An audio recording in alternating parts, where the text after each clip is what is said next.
Now new tonight from our ABC 7i team, a ferocious fight inside the Supermax section of the Cook County Jail. And now there are charges against 16 inmates. It turns out this actually was a battle that involved some of the most dangerous accused killers here in Chicago. Eyewitness News investigative reporter Chuck Gowdy with the story.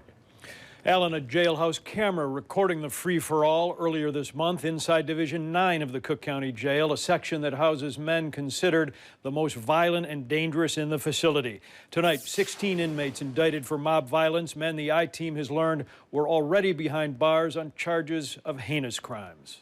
The most dangerous section of Cook County Jail living up to its reputation at 9:30 p.m. February 16th. A shoving match between inmates turns into a slugfest at the Supermax Division 9 as the hand-to-hand combat rages out of control. Somebody brings a shank to the fight. 2 inmates end up with puncture wounds. Sheriff's officials say they found a homemade weapon after the bodies were separated.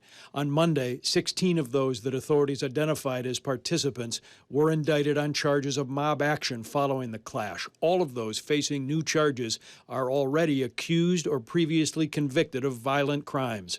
Already incarcerated criminals now indicted on new charges include this man, 28-year-old Robert Morales, accused of killing a 14-year-old boy. 24-year-old Garland Minor charged with fatally shooting a 73-year-old man sitting on a Southside porch.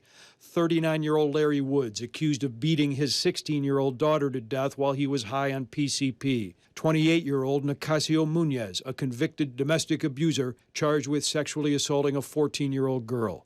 While spasms of violence are not uncommon in the county jail, such wall-to-wall mayhem is rarely seen.